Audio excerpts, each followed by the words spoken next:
Genesis chapter 2. Thus the heavens and the earth were finished, and all the host of them.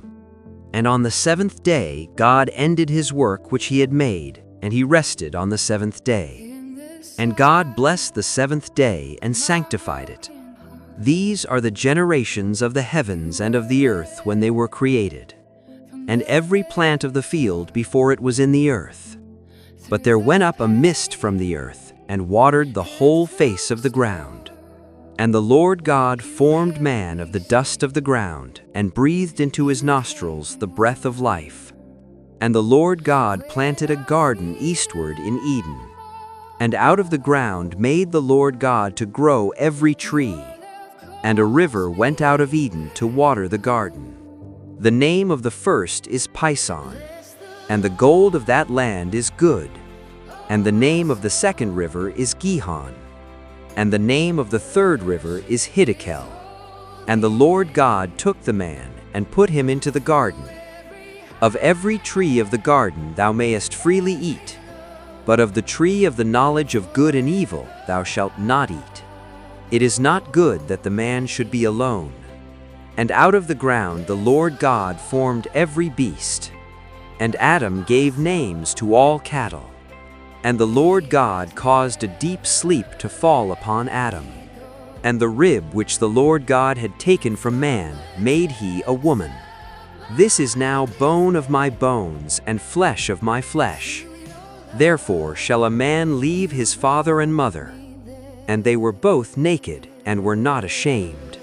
Genesis 3:1. Now the serpent was more subtle than any beast of the field which the Lord God had made. And he said unto the woman, Yea, hath God said, Ye shall not eat of every tree of the garden? And the woman said unto the serpent, We may eat of the fruit of the trees of the garden.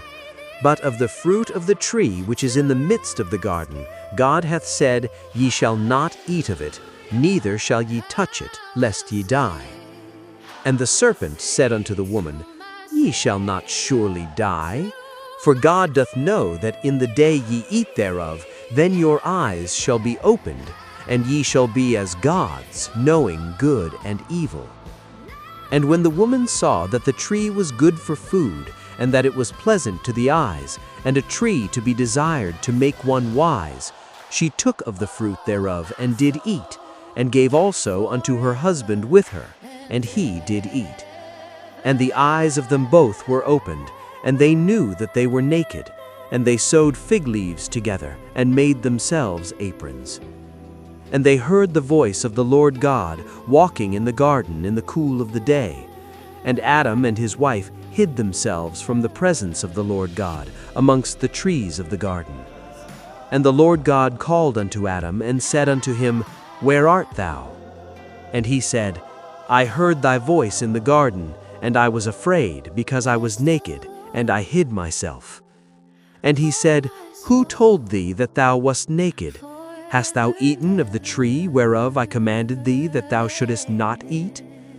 And the man said, The woman whom thou gavest to be with me, she gave me of the tree, and I did eat. And the Lord God said unto the woman, What is this that thou hast done? And the woman said, The serpent beguiled me, and I did eat. And the Lord God said unto the serpent, Because thou hast done this, thou art cursed above all cattle, and above every beast of the field. Upon thy belly shalt thou go, and dust shalt thou eat all the days of thy life.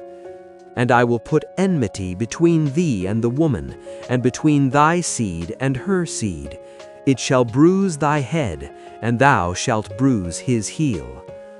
Unto the woman he said, I will greatly multiply thy sorrow and thy conception. In sorrow thou shalt bring forth children, and thy desire shall be to thy husband, and he shall rule over thee. And unto Adam he said, Because thou hast hearkened unto the voice of thy wife, and hast eaten of the tree of which I commanded thee, saying, Thou shalt not eat of it, cursed is the ground for thy sake. In sorrow shalt thou eat of it all the days of thy life. Thorns also and thistles shall it bring forth to thee, and thou shalt eat the herb of the field.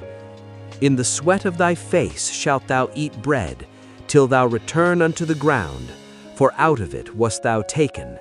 For dust thou art, and unto dust thou shalt return. And Adam called his wife's name Eve, because she was the mother of all living. And Adam also and to his wife did the Lord God make coats of skins, and clothed them. And the Lord God said, Behold, the man is become as one of us, to know good and evil. And now, lest he put forth his hand, and take also of the tree of life, and eat, and live forever. Therefore the Lord God sent him forth from the Garden of Eden, to till the ground from whence he was taken. So he drove out the man, and he placed at the east of the Garden of Eden cherubims, and a flaming sword which turned every way, to keep the way of the tree of life.